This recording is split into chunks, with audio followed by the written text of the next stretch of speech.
sanggup untuk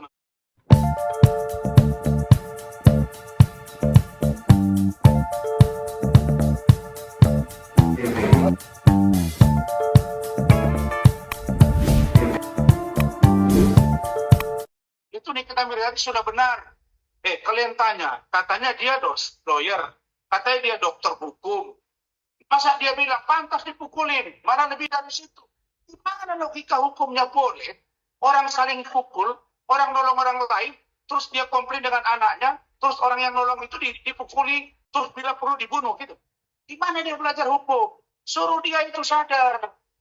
Makanya saya bilang udah kumpul aja mereka supaya kelihatan siapa yang berani menghadapi di kehormatan menolak.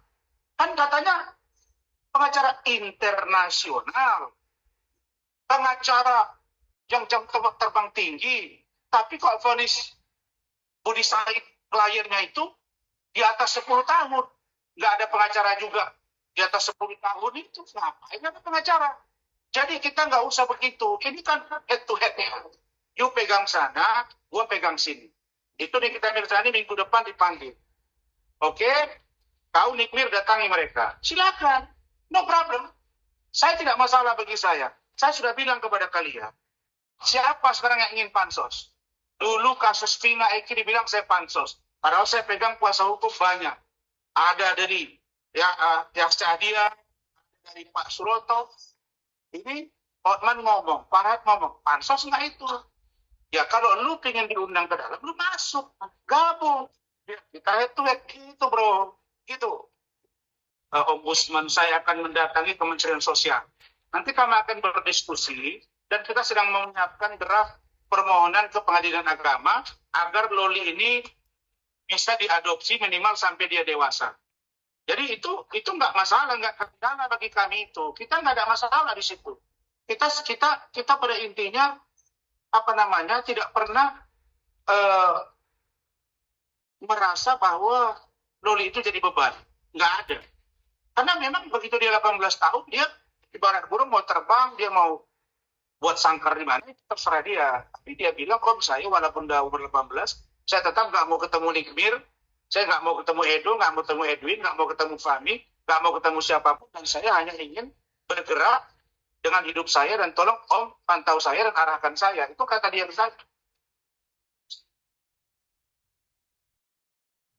Begitu.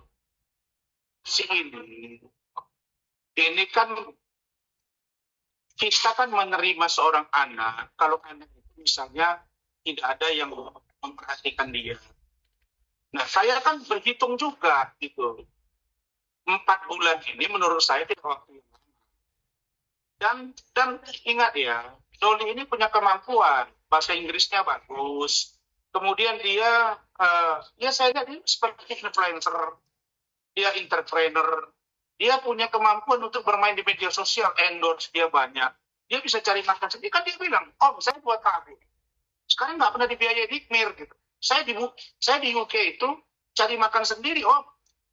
Semua dia cerita. Makanya saya bilang, saya nggak mau ngomong nih, makanya saya minta oknum ibu dari artis itu.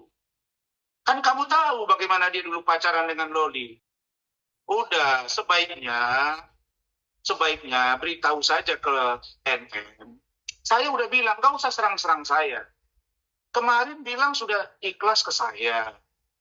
Ya, lalu kemudian besoknya bilang hujat saya. Katanya sayang dengan Loli. Dia buat story I love you Loli. Terbuka pintu kapan saja untuk anakku. Loli datang 5 kali ditolak. Kemudian dia bilang sayang. Lalu kemudian besoknya asuransi diputus. Sayangnya di mana? Masa hari ini tempe, besok belum nyampe setengah malam sudah ganti dengan tahu. Saya orangnya yang nggak percaya dengan Nikmir. Kemudian kemarin tuh ada nampaknya dia bilang sama pengacaranya, ada biram-biram. Mana dia yang biram? Besoknya dia live kok. Tiba-tiba tadi ada video udah biram-biram. Sakit kepala. Fahmi, kau tuh pengacara, kau ngerti hukum. Kau nggak punya wibawa di depan kita. Ya, kau mesti paham itu. Aku udah lihat CCTV semua. Kau ikut berbohong, aku kejar kau. Kau ingat kata-kata. Kau kan belum pernah kena sama aku kan? Begitu kau ikut berbohong, kau ku kejar. Aku nggak ada urusan di sini, aku nggak ada urusan. Aku udah bilang, aku udah 3 tahun. Yang viral-viral ini 3 tahun. Rasman udah 3 tahun. 3 tahun. Ya, nggak ada orang viral 3 tahun. Saya hanya bersyukur pada Allah. Mudah-mudahan Allah menjaga lisan saya, hati saya.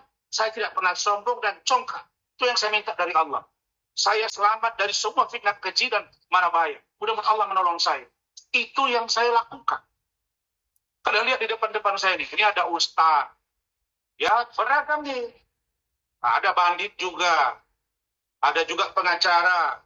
Ada tengku. Nah ini. Ini Siddiq, seorang lawyer. Ini Saddam. Mereka ini pada rame-rame datang ke Bandung. Karena ada acara. Makanya saya datang ke Bandung. Jangan kalian pikir saya di Medan. Nggak ada. Saya nggak di Medan. Karena kalau saya jauh-jauh, Loli nanti didatangi lagi. Begitu. DPRD di Mandailing Natal. Gaji saya itu hanya sekian juta rupiah dengan Bu Eli. Orang bisa di rumah saya itu 5 rumah tangga. 5 rumah tangga. Biasa. Ada namanya Ibu Saini. Nah, ini Ibu Saini ini cinta mati kali sama lakinya ini.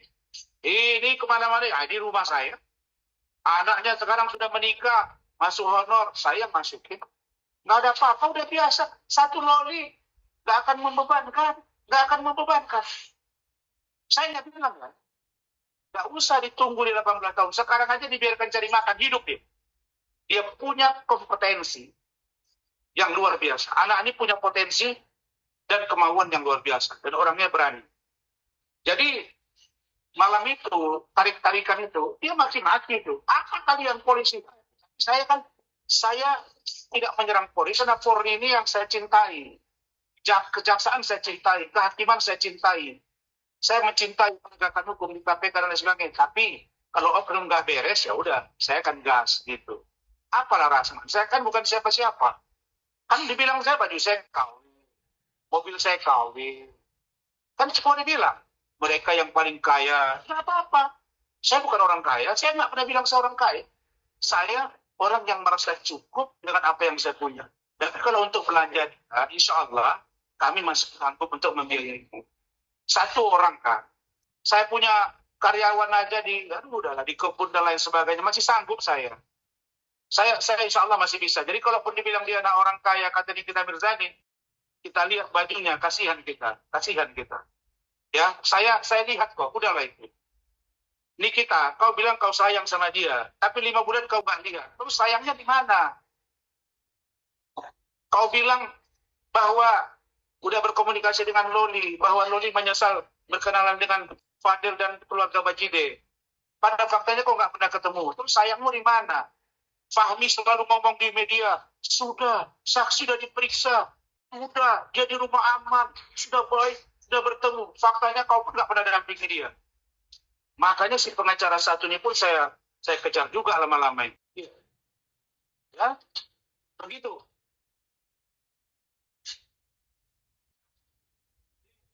Kayak marah orang saya ini. Padahal saya udah makan berapa juta udah.